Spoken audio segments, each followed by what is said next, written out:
Pues mis amados hermanos, bienvenidos a una nueva transmisión. Ya estamos a 14 de junio, domingo 14 de junio del 2020. Y pues bueno, estamos con esta oportunidad de seguir transmitiendo a través del Facebook. Sabemos que nuestra situación como país sigue en una crisis. Estamos empezando apenas con los contagios más altos esta semana que acaba de pasar. Esperamos en Dios que estos contagios bajen esta semana. Les ruego estemos orando para que el Señor haga la obra y sobre todo pues nos siga protegiendo y nos siga guardando, pero también sigamos orando por aquellas personas que nosotros sabemos que están a nuestro alrededor y están sufriendo por esta crisis. También oremos porque Dios utilice esta situación para que los corazones de las personas sean movidos al arrepentimiento, puedan meditar sobre la realidad de la muerte y sobre todo la realidad de que Dios está esperando alcanzarlos a través del Evangelio. Pues hermanos, amada iglesia, seguidores de Cristo, amigos, estamos en una oportunidad de estar aprendiendo de la Biblia y pues bueno, estamos estudiando el libro de Apocalipsis, la última revelación. Estamos en un tema que nos va a ocupar, pues creo yo, pues todavía varias semanas, me imagino mínimo 2 meses más, 3, porque estamos hablando de la historia de la iglesia que Dios reveló en los capítulos 2 y 3 del libro de Apocalipsis. Y pues bueno, si ustedes se han dado cuenta, le he ocupado, pues llevamos apenas dos iglesias, la iglesia de Éfeso, estamos en la iglesia de Esmirna y a cada una le hemos ocupado 3 transmisiones, 3 mensajes. Y pues bueno, en esta ocasión vamos a comenzar nuestro mensaje y pues bueno, como siempre, a manera de introducción, quiero hablar un poquito de la realidad de las pruebas. Estamos hablando de esta iglesia sufriente. Y pues bueno, yo quiero recordar nuevamente mi trágica experiencia en mi historia, cuando se me descompuso mi auto en Estados Unidos. Y pues bueno, yo recuerdo que ese viaje estaba a 3,000 kilómetros de distancia de mi casa, de mi hogar, y lo que pasó es que se me desvieló mi auto. Y bueno, no paró allí porque todo a partir de allí, pasaron 2 semanas hablando de resolver lo económico, de resolver quién lo iba a arreglar. Y bueno, después de 2 semanas que aparentemente mi coche se arregló, resulta que al arrancarlo, arrancaba muy bien, pero al avanzar, la transmisión automática no hacía los cambios. Así que esto completamente volvió a ponerme en el mismo escenario de 2 semanas antes. Entonces yo recuerdo que nuevamente tuve que hacer llamadas, tuve que empezar a orar, empecé otra vez con mi crisis y pues bueno, se tuvo que reemplazar completamente la transmisión porque estaba dañada. Finalmente, cuando estoy en este proceso del taller de donde estaba a llevarla donde iban a reemplazar la transmisión, en el intento de trasladarla, la camioneta, aunque hacían los cambios mal, podíamos llevarla a una velocidad muy baja y con sus debidas precauciones nos dejó a mitad de camino. Esta camioneta era una Grand Caravan, me deja a la mitad de camino porque aparte del motor, aparte de la transmisión, también se había echado a perder la bomba de gasolina. Y bueno, como les dije en una transmisión, estaba ahí un pastor ayudándome, animándome, con él pude resolver el problema. Pero bueno, a lo que voy es que siempre cuando hay un problema, hay otro problema y luego otro problema. Así es la vida. La vida está llena de pruebas, la vida está llena de dolor y a veces decimos, ya no la veo, ¿verdad? Decimos, ya no aguanto porque viene una necesidad y se presenta otra necesidad y a veces sentimos que ya no aguantamos, a veces sentimos que ya no quisiéramos estar con tanta situación. Pero quiero decirles, hermanos, que la Biblia nos enseña que Dios está en medio. Y en este caso, en la iglesia de Esmirna, como en mi vida y como en la tuya, porque estoy seguro que tú has vivido un problema y luego sobre ese problema otro problema y otro problema, Dios ha estado. Y por eso quiero que hoy vayamos nuevamente a meditar sobre la importancia de entender que nuestro Dios tiene el control de la historia y muy en especial de tu vida. Y Dios no ignora tu dolor, Dios no ignora tus pruebas y tus necesidades. Y lo que Él está esperando es que cada uno de nosotros caigamos rendidos ante sus pies, confiando en sus promesas, sabiendo que aún en medio del dolor Él nos ama. Y Él fue el primero que caminó hacia el dolor cuando estuvo entre nosotros y vivió la cruz del Calvario. Dice la Biblia que antes de morir en la cruz, Él una noche antes sudó sangre y le clamó al Padre: si es posible, pase de mí esta copa, pero no sea como yo quiero,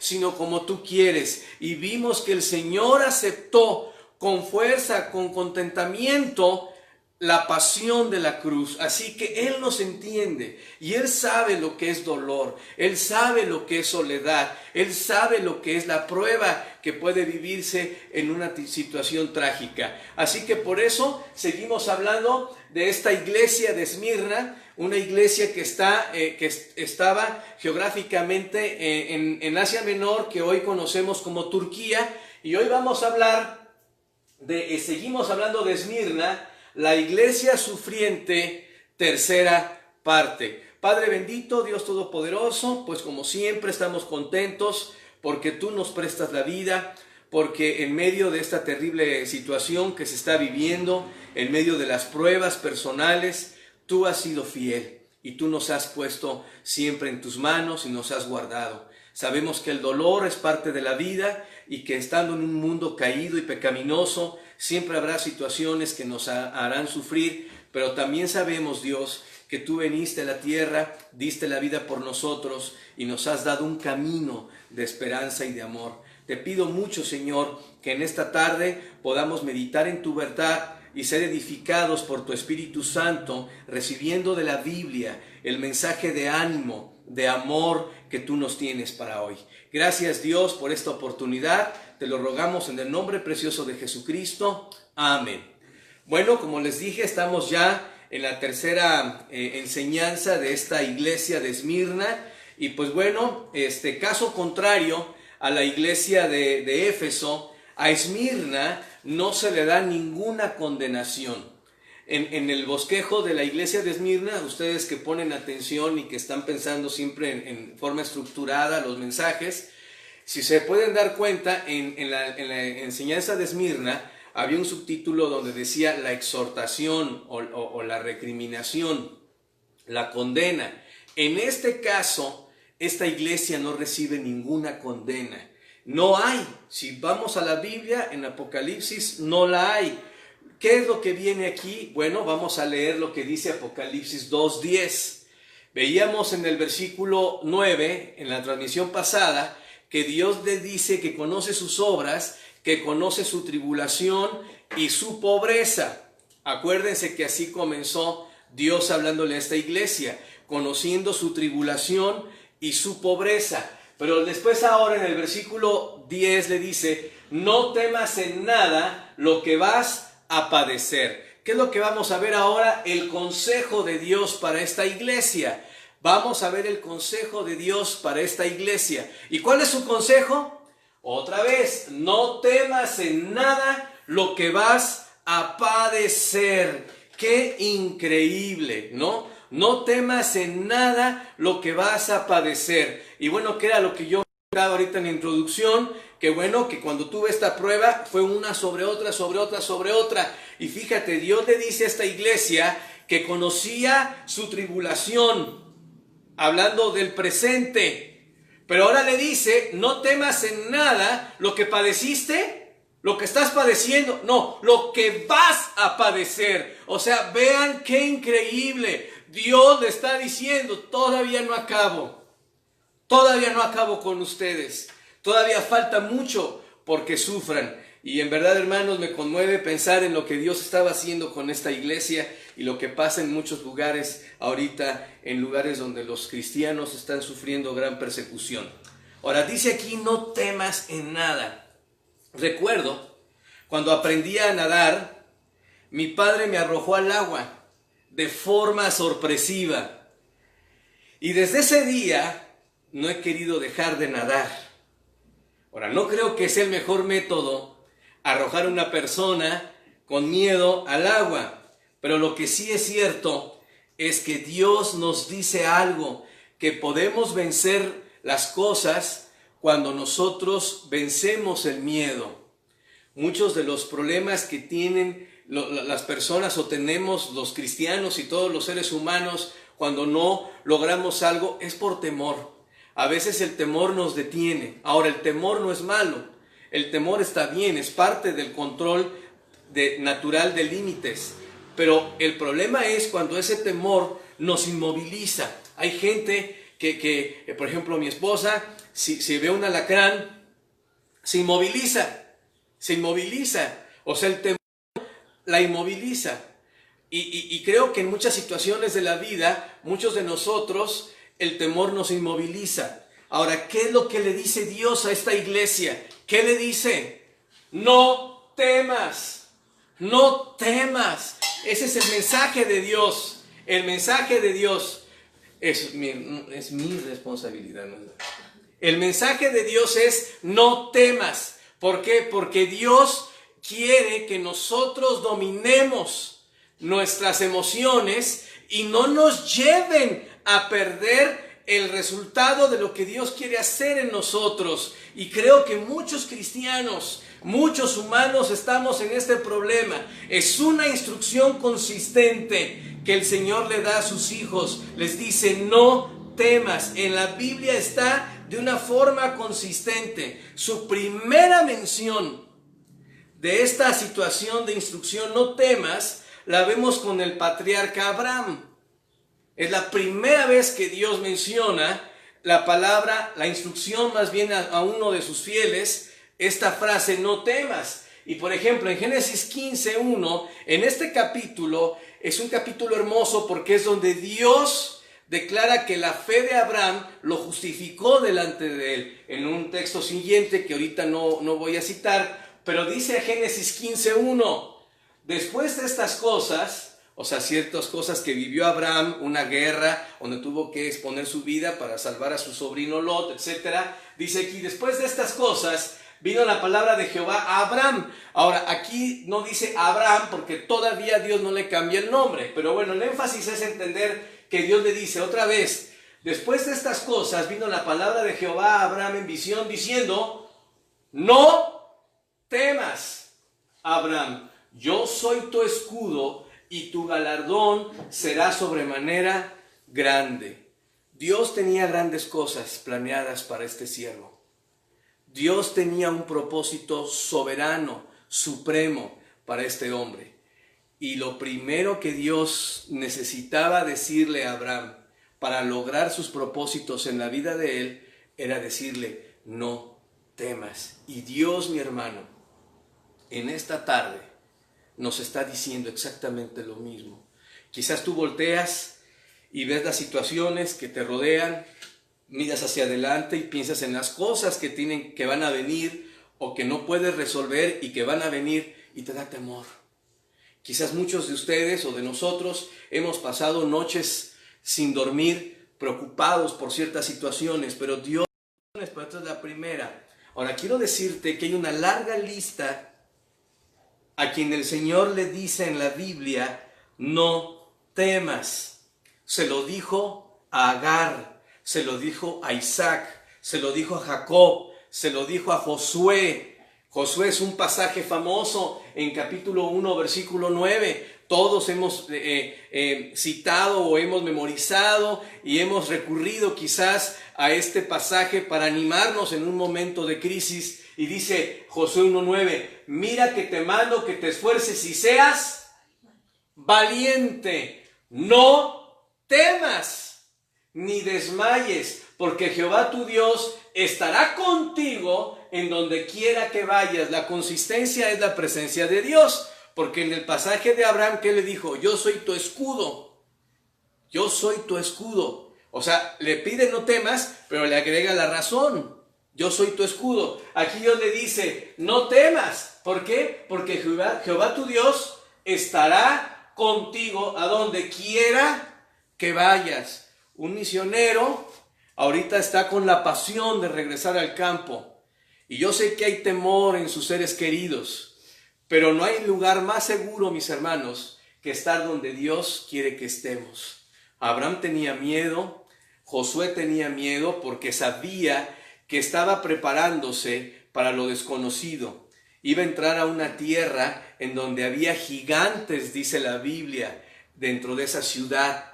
Y vemos que Josué, como líder, tenía la carga emocional, la responsabilidad de dar el primer paso para entrar a esta ciudad y conquistarla cuando entraba a la tierra prometida. Ahora sabemos la historia, que la primera conquista ni siquiera tuvieron que escalar muros ni nada, pero el asunto era que había una responsabilidad en el corazón que involucraba un sacrificio, y que ese sacrificio, cuando lo pensamos, nos da temor por lo que pudiera venir de dolor. En este caso, Dios le anima a su siervo y le dice: no temas. Repito, el lugar más seguro del planeta es donde Dios quiere que estemos. Y eso es algo que tenemos que entender y guardar siempre en nuestro corazón. Ahora, como dije, ¿a quién le dijo no temas Dios? A Agar, a Isaac, a Jacob, a Josué.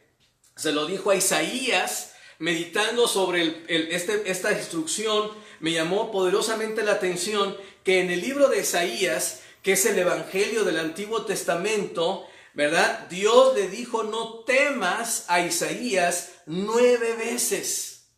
9 veces. A Jeremías se lo dice también, a Ezequiel se lo dice, a Daniel se lo dijo, se lo dijo a José el carpintero. El Padre terrenal del Señor le dijo: no temas recibir a María tu mujer. A Zacarías, el padre de Juan el Bautista, Dios le dijo: no temas. A María le dijo: no temas. A Pedro le dijo: no temas. A Pablo le dijo: no temas. Y cuando empezamos a estudiar el libro de Apocalipsis en el capítulo 1, vimos que se lo dijo a Juan. Le dijo Dios: no temas. Entonces, ¿qué vemos en la Biblia, mis hermanos? Como un grito en cada página y en cada personaje que Dios ha usado. Vemos que Dios les dijo: no temas, no temas, no temas. Es un tema consistente, el no temer. Y es algo que Dios está diciéndole a esta iglesia. Es la instrucción consistente de Dios. El miedo, mis hermanos, es algo que puede producir en nosotros ansiedad y nos puede llevar a la depresión y nos puede llevar a no cumplir con los propósitos de Dios en nuestra vida. Repito, no es pecado tener miedo, pero cuando te controla, ya es un problema. Así que, ¿qué podemos decir de esta instrucción? Ser un verdadero cristiano es de valientes. Ser un verdadero cristiano es de valientes. ¿Por qué? Porque ser un verdadero cristiano es ir contracorriente de este mundo. Ser un verdadero cristiano es ser objeto de burlas muchas veces y de críticas por vivir conforme a los principios de la Biblia, que muchos, como hemos visto, la vida cristiana es una paradoja, una contradicción para la gente, pero es algo que Dios nos enseña. Ahora, qué interesante, porque cuando la Biblia nos instruye a ser valientes y nos anima a no tener temor, hay un pasaje que me impacta, que está en Apocalipsis capítulo 21. Apocalipsis 21. Y vean cómo empieza. Apocalipsis 21, versículo 8. Pero los cobardes e incrédulos, los abominables y homicidas, los fornicarios y hechiceros, los idólatras y todos los mentirosos tendrán su parte, ¿en dónde? En el lago que arde con fuego y azufre, que es la muerte segunda. ¡Qué increíble que en el contexto de ir al lago de fuego para la condenación eterna, no solo incluye Dios a los inmorales, sino incluye a los cobardes y lo pone inclusive en primer lugar? Es una instrucción consistente. Y aquí la Biblia nos advierte que ser cristiano, un verdadero cristiano, ser un verdadero cristiano no es de cobardes. Ser un verdadero cristiano es de valientes, sería la otra frase que ya vimos. Repito, todos tenemos miedo. Eso es normal. Eso es parte de la vida, no es pecado. El problema es cuando el temor te impide hacer lo correcto y no te permite confiar en Dios para cumplir con sus propósitos. Ese es el problema. Cuando nuestros temores nos controlan y no hacemos lo debido delante de Dios. La instrucción es superar el temor confiando en el poder de Dios. Esa es la instrucción, confiar en el poder de Dios. Ahora, ¿qué es lo que le dice Dios a Esmirna? Volvamos a esta iglesia. Estamos hablando de la iglesia de Esmirna. ¿Y qué le dice Dios a Esmirna?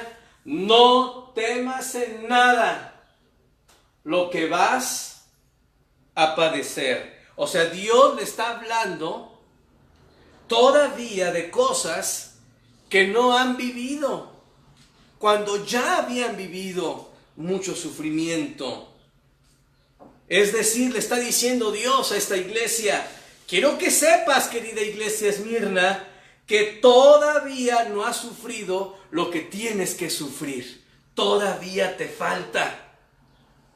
Como dije en el principio de la introducción, no es cierto, mis hermanos, que cuando viene un problema tras otro. Es la verdad. A veces vienen así los problemas. Inclusive quiero recurrir a un pensamiento popular, que cuando muere un artista, no sé si ustedes han oído de eso, ¿verdad? Hablando de la farándula y de los artistas, dice que cuando muere uno, mueren tres. Y pues no sé si sea verdad o no, pero lo interesante es que sí es cierto que cuando viene una prueba, hermanos, viene otra, y viene otra, y viene otra. Y Dios le dice a esta iglesia: no temas en nada lo que vas a padecer.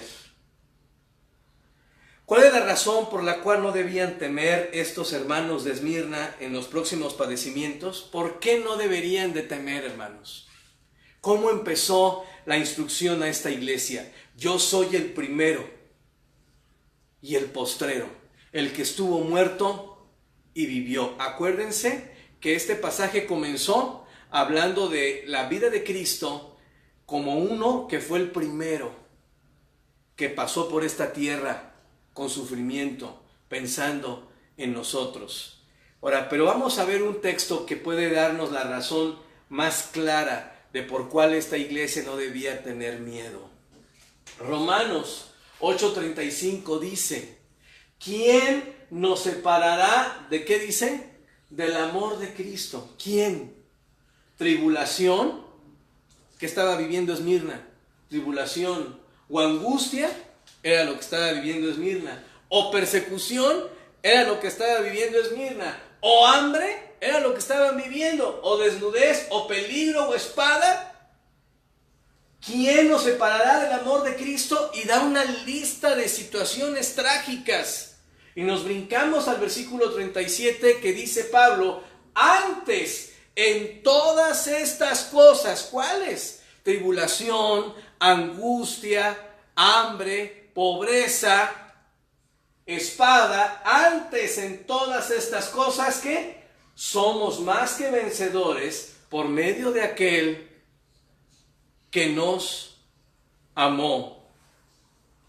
El Señor Jesucristo fue el primero que sufrió, fue el primero que fue perseguido. Él, camino al Calvario, su cuerpo estaba molido, dice Isaías 53. Ya cuando el Señor iba camino a la cruz, su rostro estaba desfigurado. Ya prácticamente sus ojos estaban cerrados de los puñetazos de los soldados. Ya no tenía ni un diente el Señor cuando iba camino a la cruz. Su espalda estaba en carne viva y aún ese madero iba rozando su espalda. Él tenía sed, estaba agotado emocionalmente, estaba agotado físicamente. Le dolía cada centímetro de su cuerpo, y todo eso no fue suficiente para quebrantar su espíritu o su corazón. Pero estando ya en el clímax de su gran dolor, por amor a ti y a mí, por amor a la raza humana, el Padre le dio la espalda y cargó con mis miserables pecados, mis pensamientos inmundos y todo lo perverso y malo que hay en mi vida y en la vida de todo ser humano. El Padre lo cargó sobre su cuerpo. Ese es el dolor más grande que pudiera haber vivido alguien. Duele más el alma y el espíritu que el cuerpo. Y eso Cristo lo hizo por amor a nosotros. Por eso, nada, mis hermanos, nada, cuando estás sufriendo, piensa que nada nos puede separar del amor de Dios, que es en Cristo Jesús, Señor nuestro. Yo sé que ahorita a los hogares ha entrado el dolor. Esta terrible pandemia ha cobrado vidas. Hay gente enferma. Ha traído consecuencias económicas. No sabemos cuándo va a terminar. Aunado a las pruebas personales que cada quien trae. Pero lo que sí debe quedarte claro es que nada nos puede separar del amor de Dios, que es en Cristo Jesús, Señor nuestro. Esta iglesia estaba siendo animada por su Dios, por el Señor Jesucristo, a no tener temor, avisándole de antemano que todavía le quedaba un camino de sufrimiento, un camino de dolor. Ahora, ¿cuál era el sufrimiento? Le dice Dios: no temas en nada lo que vas a padecer. Y el versículo 10 de Apocalipsis 2, Dios ya le da detalles a esta iglesia y le dice: he aquí el diablo.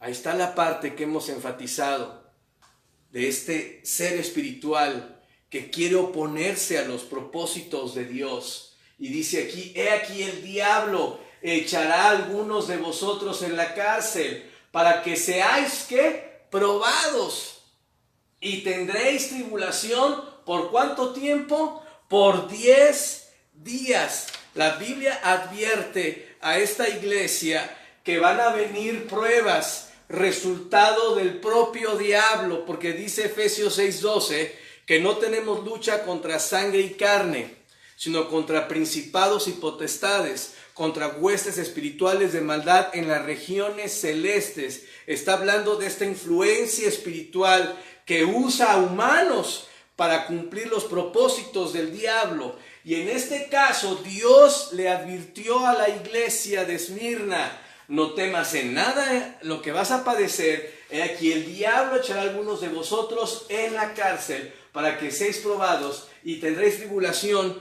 por 10 días. Ahora, bendita historia que nosotros tenemos desde esta perspectiva para entender lo que Dios está profetizando.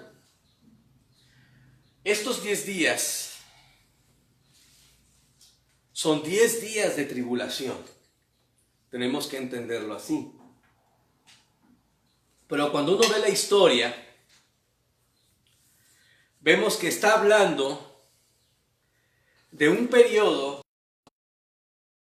del año 64 después de Cristo al 312 después de Cristo, donde hubo 10, escúchame bien, aún si te metes a Wikipedia, vas a observar que claramente describen 10. No es casual, no es manipulación. Hay 10 periodos de persecución por parte del Imperio Romano, empezando por Nerón, cuando acusó a los cristianos de incendiar Roma.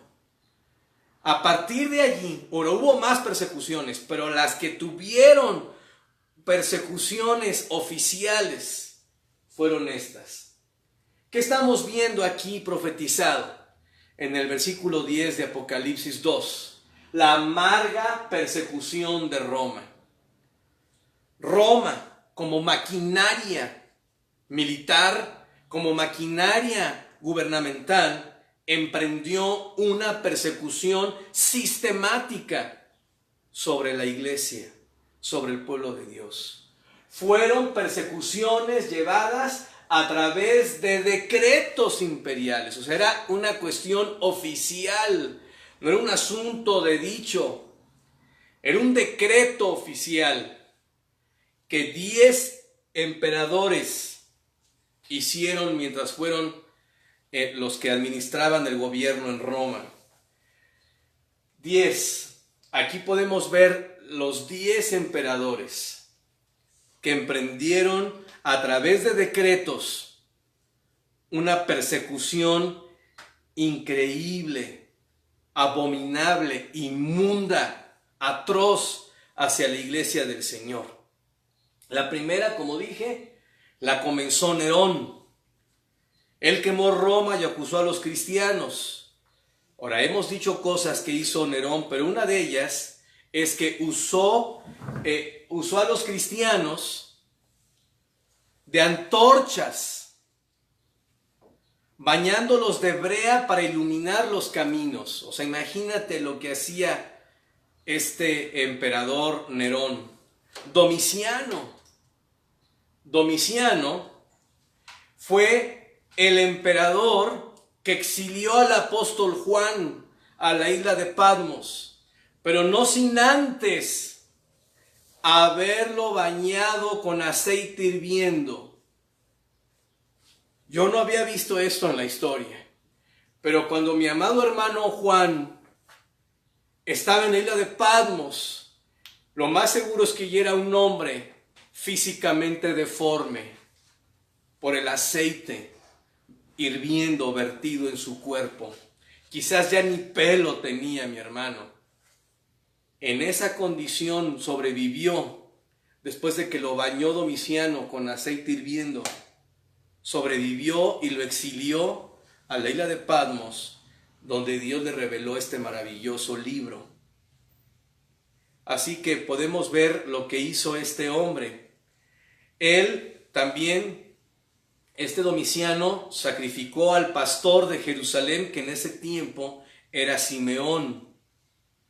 Y este Domiciano declaró y dijo: ningún cristiano, fíjense cómo el diablo ya había inspirado en el corazón de estos emperadores un odio irracional hacia los cristianos. Él dijo: ningún cristiano debe ser exento de castigo. Trajano, otro emperador, crucificaba a los cristianos poniéndoles una corona de espinas y traspasándoles el costado, diciéndoles que morirían como su Jesús.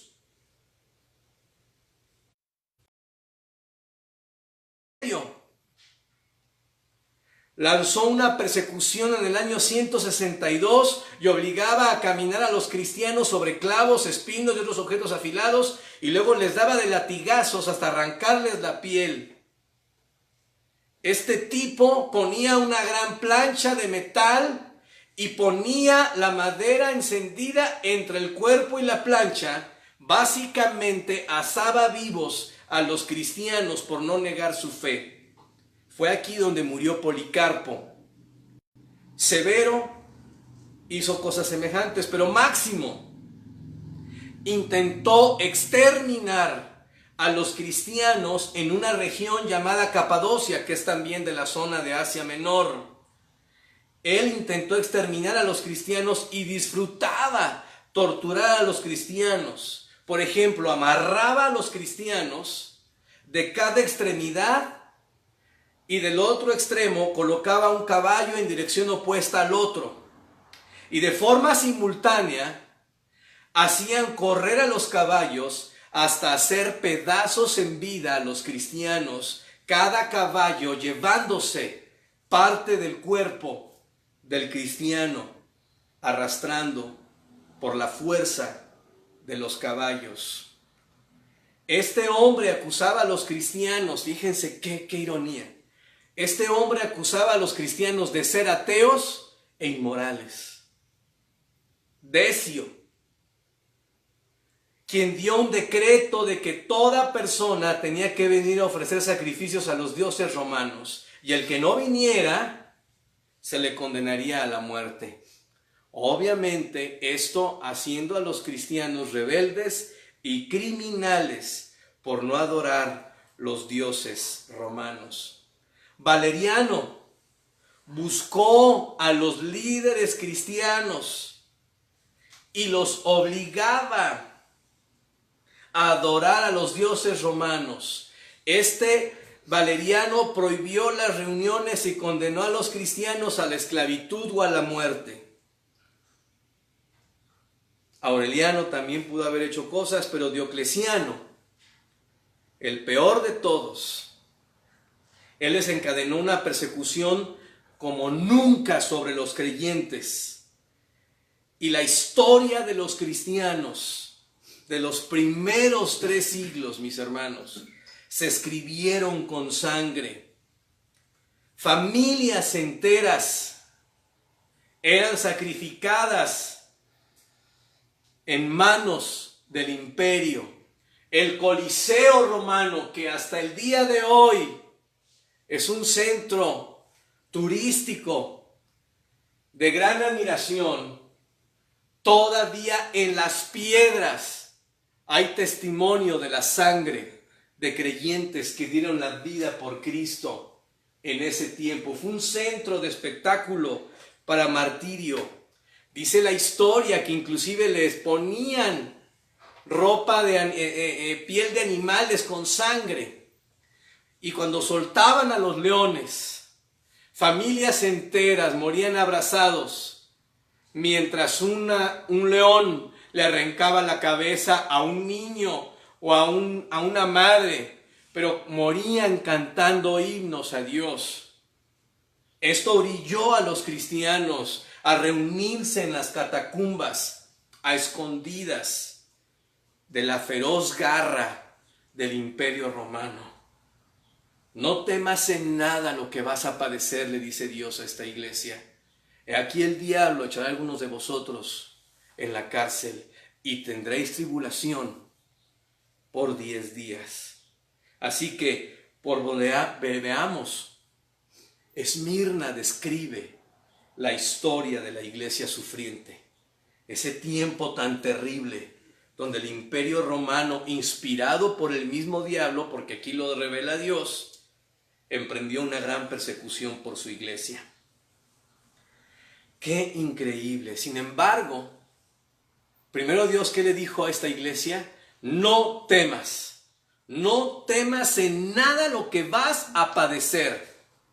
Y después le dice, en la segunda parte del versículo de Apocalipsis 2, versículo 10, le dice, sé fiel.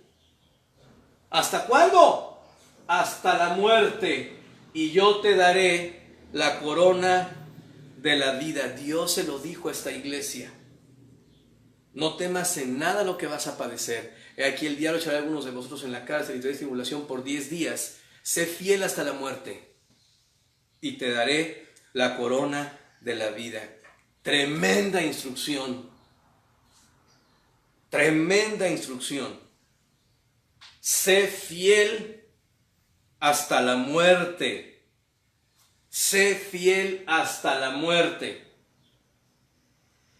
En verdad, hermanos, cuando nosotros nos sentimos perseguidos o angustiados, deberíamos de pensar en aquellos cristianos que fueron asesinados cruelmente, aquellos que por caballos fueron desmembrados, aquellos que fueron encendidos como antorchas, aquellos que fueron devorados por animales, aquellos que hicieron caminar por clavos, aquellos que les laceraron su espalda.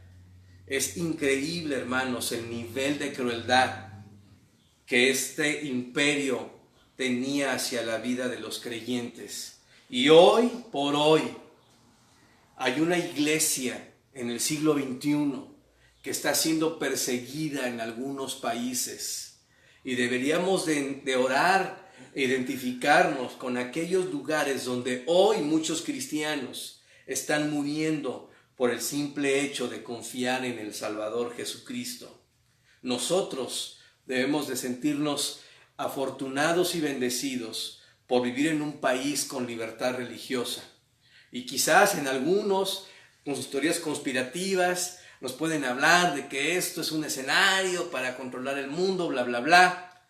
Honestamente, nunca tendrá el impacto tan severo como el que pudiéramos considerar cuando hay una persecución directa y abierta hacia la fe del cristiano. Así que tenemos que considerar esto como una bendición, pero también como una carga por esta iglesia. Así que cuando te sientas tentado a quejarte, piensa en esta iglesia y recuerda la instrucción de Dios a la iglesia sufriente: sé fiel hasta la muerte. A veces nos preguntamos, ¿hasta cuándo, Dios, he de soportar? ¿Hasta cuándo? ¿Cuándo voy a dejar de sufrir, Dios? ¿Cuándo? Dime cuándo. ¿Qué le dijo Dios a esta iglesia? Hasta la muerte. Hasta la muerte. Sé fiel hasta la muerte, le dice Dios a esta iglesia. Si lo logran, si lo lograban, ¿qué les promete Dios? ¿Qué van a recibir? Dice la Biblia, la corona de la vida. Y cuando Dios habla de esta promesa a esta iglesia perseguida, no se trata de la salvación.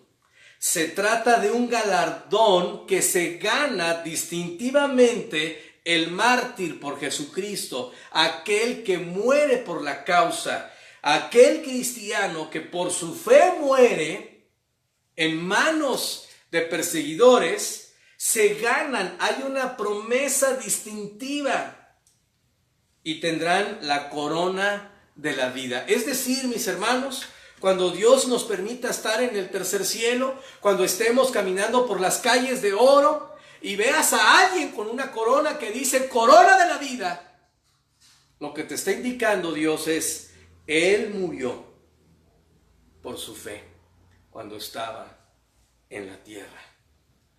Es un distintivo que Dios va a dejar por la eternidad.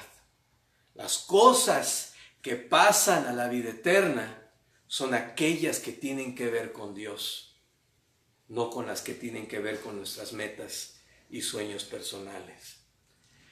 La Biblia continúa hablándonos de la condición a esta iglesia. Mucho podemos decir, hermanos, de la persecución. Honestamente, simplemente traté de resaltar las cosas que cada emperador, inclusive algunas no mencioné, que hicieron con la iglesia. Una crueldad terrible. Pero ahora, ¿qué le dice Dios a esta iglesia? En el versículo 11, Dios le dice a esta iglesia, Apocalipsis 2:11, el que tiene oído, oiga lo que el Espíritu dice a las iglesias. Recuerden que esta frase se repite en cada carta de estas 7 iglesias y habla de la capacidad de oír la palabra de Dios, porque la fe viene por el oír y el oír por la palabra de Dios. Habla de una actitud de fe en la Biblia. Escuchar la palabra de Dios tiene que ver con la actitud de aceptar lo que dice la Biblia. Podemos estar estudiando la Biblia sin creerla, pero la frase hace énfasis en que tengamos esta actitud de aceptar la verdad de Dios. Y dice, el que tiene oído oiga lo que el Espíritu dice en las iglesias. El que venciere no sufrirá daño de la segunda muerte. Y otra vez, no se trata de la seguridad de salvación, sino que Dios está estableciendo esta ley inmutable de que aquel que nace una vez, escúchame bien, aquel que nace una vez muere 2 veces. Si una persona pasa sobre la tierra, nace y jamás confía en la sangre de Jesucristo como su único y suficiente Salvador, no va a nacer por segunda vez. Entonces va a morir físicamente, ¿sí? Pero después va a ser arrojado al lago de fuego que leíamos en Apocalipsis 21, donde dice que los cobardes y todos van a ir a un lago que arde con fuego y azufre. Y dice el pasaje allí, esta es la muerte segunda, porque el que nace una vez, físicamente hablando, muere 2 veces, primero físicamente y luego espiritualmente por la eternidad separado de Dios. Pero el que nace 2 veces, muere una vez. ¿A qué me refiero? Si tú naces físicamente, es una vez. Y si tú aceptas a Jesucristo como tu único y suficiente Salvador, naces de nuevo. Entonces estás naciendo 2 veces. Eso te da la garantía de que si el Señor tarda en venir, vas a morir una vez. Pero jamás de los jamases, escúchame bien, jamás de los jamases llegarás al lago de fuego. Así que es a lo que se refiere. Nosotros somos más que vencedores, dice Romanos. Y nosotros no vamos a sufrir la segunda muerte. Tú que me estás escuchando, déjame decirte que ser cristiano no se trata de a qué templo vas o qué religión profesas. Se trata de a qué familia perteneces. Se trata de entender que la sangre de Jesucristo fue derramada en la cruz del Calvario para dar vida nueva. Y la Biblia dice en Juan 1:12, que todos los que le recibieron, a los que creen en su nombre, les da potestad, les da el poder de ser hechos hijos de Dios. Es decir, el acto sobrenatural de nacer de nuevo para poder tener la garantía de la vida eterna. Así que yo te animo a que te identifiques con la sangre de Jesucristo para poder tener la vida eterna que la Biblia te da.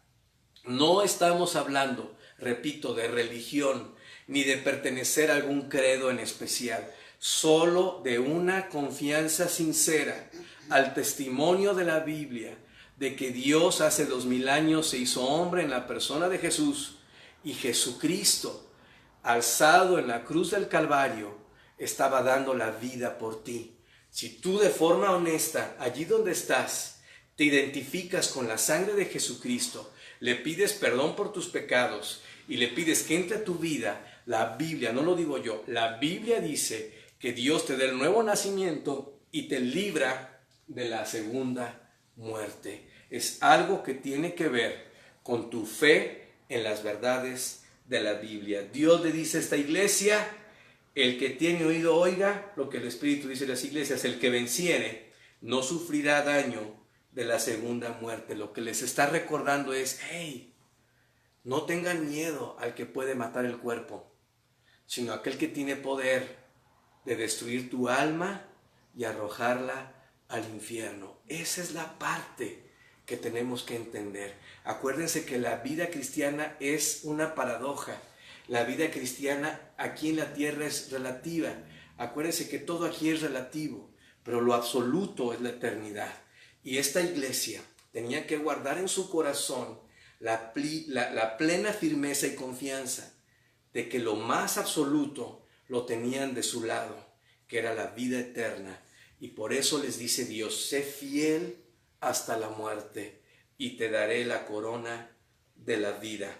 La necesidad de confiar en Cristo por gracia es importantísima para la vida eterna y nacer de nuevo. Así que yo te invito que este dolor que estás viviendo, cualquiera que sea, pues no permitas que no valga la pena, porque Dios permite el dolor para que llegues a la reflexión de la importancia de conocerlo y de entender que en realidad no hay dolor más grande que morir sin Él. Así que no permitas que este dolor sea en vano y confía tu vida. Yo te invito a que confíes tu vida en Jesucristo para que tengas vida eterna. Para terminar, vamos a ver otro texto, porque hay una partecita que quiero yo concluir aquí como aplicación para nosotros. para aquella persona que está escuchando y está sufriendo ahorita. Dice aquí en Santiago 1:12, hablando del dolor, dice la Biblia, bienaventurado, ve la paradoja de Dios, bienaventurado el varón que soporta la tentación, porque cuando haya resistido la prueba, ¿qué va a pasar? Recibirá la corona de vida que Dios ha prometido a quienes, a los que le aman. Ahora, obsérvalo bien. Quiero hacer una conexión entre la promesa de la corona de la vida a los mártires en Apocalipsis 2:10 y lo que Dios promete a los cristianos en Santiago 1:12. Qué hermoso, mi hermano amado, que Dios nos da la misma promesa que a los mártires. Podemos tener la corona de la vida sin tener que ser sacrificados físicamente por alguien. ¿Cuál es la condición actual para un cristiano que no vive en persecución para poder lograr la corona de la vida? Pues aquí dice, soportar la tentación y resistir la prueba. A veces creo yo que es más difícil, porque de lo que habla es de morir al pecado todos los días. Esto tenemos que hacerlo todos los días. Lo digo con mucho cuidado, pero quizás es más difícil días que en un momento determinado tener que dar la vida por Cristo. Como quiera que sea, no tienes que morir en sacrificio físico para ganarte esta corona. Tú y yo, como creyentes que vivimos en un lugar sin persecución, podemos ganarnos esta corona al morir a nosotros mismos todos los días. Todos los días decirle al Señor, Señor, aquí estoy. Escríbeme tú mi día. No son mis planes, Dios. Son tus planes. No son mis deseos, son tus deseos. Hoy voy a morir a mí mismo y voy a dejar que tu propósito se cumpla en mi vida. Hoy voy a hacer a un lado mi vida egoísta y voy a dejar que tú cumplas tus propósitos en mi vida. Mi hermano, mientras el Señor no viene, tenemos la oportunidad de morir todos los días a nosotros mismos para ganarnos esta corona. Yo les animo, mis hermanos, primero a dar gracias a Dios porque no vivimos en un lugar de persecución cristiana, pero a la misma vez aprovechar este tiempo para voluntariamente morir a nosotros y dar cada día de nuestra vida a nuestro gran Dios y Salvador Jesucristo. Así que, mi hermano, no temas, porque el Señor está contigo y conmigo. Lo más importante es que lo que dice Juan, el que tiene oídos para oír, oiga. Creámosle a Dios y vivamos en consecuencia. Padre bendito, Dios Todopoderoso, te doy muchas gracias porque tú tienes todo bajo control. Y Señor, nos has dado claramente el ejemplo de una iglesia que sufrió como nunca pudiéramos imaginarnos nosotros estar sufriendo o haber sufrido. Y sin embargo tú les dijiste, no temas en nada lo que vas a padecer, sé fiel hasta la muerte. Increíble, Señor, porque a veces, lamentablemente, en el corazón de muchos cristianos nos invade la autocompasión y empezamos a sentirnos víctimas de la vida y pensamos que no hay nadie como nosotros sufriendo. Pero cuando vamos a las páginas de la historia y al testimonio de la Biblia, nos damos cuenta, Señor, que en verdad hay un camino de sangre por aquellos que han dado la vida por ti. Ayúdanos, Dios, a vivir una vida de entrega a ti. Gracias, porque aunque sufrimos, seguimos con vida y seguimos disfrutando de la salud y de un hogar donde podemos escuchar en comodidad tu palabra. Ayúdanos, Dios, ahora voluntariamente a ajustar nuestras prioridades y ponerte a ti en primer lugar y dar por ti nuestra vida. Te lo ruego, Dios, en el nombre precioso de Jesucristo. Amén. Amén.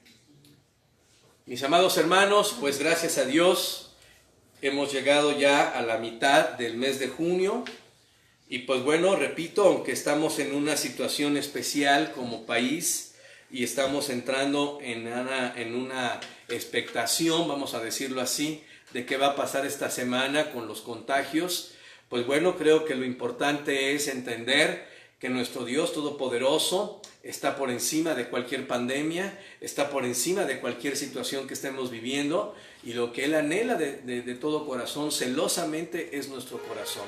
Así que yo les animo, hermanos, a seguir orando. No dejen de orar por las personas que están a su alrededor, por aquellos que están sufriendo la enfermedad, por aquellos que están sufriendo una pérdida, y que Dios nos dé sabiduría, nos dé la gracia para poder ser este instrumento de ánimo, de esperanza, que podamos llevar una palabra de amor y también, ¿por qué no?, llevar también una ayuda. Les quiero agradecer a mis hermanos que han escuchado el llamado de ofrendas. Para algunos hermanos, les digo desde aquí a los que ofrendaron, saben quiénes son, tanto mi hermana Rosa como mi hermano Rolando están muy agradecidos, ya se les ha hecho llegar esta ayuda y pues bueno, creo que siempre hay oportunidades, hay que estar orando, ¿verdad?, por aquellos hermanos que también están sufriendo persecución en algunos lugares de este mundo. Obviamente por seguridad no menciono los lugares, pero ustedes ya lo saben, ¿verdad? Entonces, hermanos, pues que Dios me los bendiga y pues Dios mediante nos vemos para otra transmisión y otra vez les animo también a seguir compartiendo estas enseñanzas con amigos a través de las redes. Gracias a Dios también ya se van a ir subiendo las enseñanzas a YouTube. Entonces hay otra plataforma en la que podemos usar para compartir su palabra. Lo importante es que su palabra corra y Dios sea glorificado, hermanos. Que Dios me los bendiga y pues bueno, Dios mediante, ojalá ya para julio, yo decía que el primer domingo, honestamente no sé, pero bueno, oremos y esperemos que pronto podamos ya reunirnos para alabar a Dios en un mismo espacio. Eso no quita que allí en tu casa prepares tu corazón cada domingo para estar juntos alabando a Dios a través de su palabra. Que Dios me los bendiga grandemente y hasta la próxima transmisión, mis hermanos.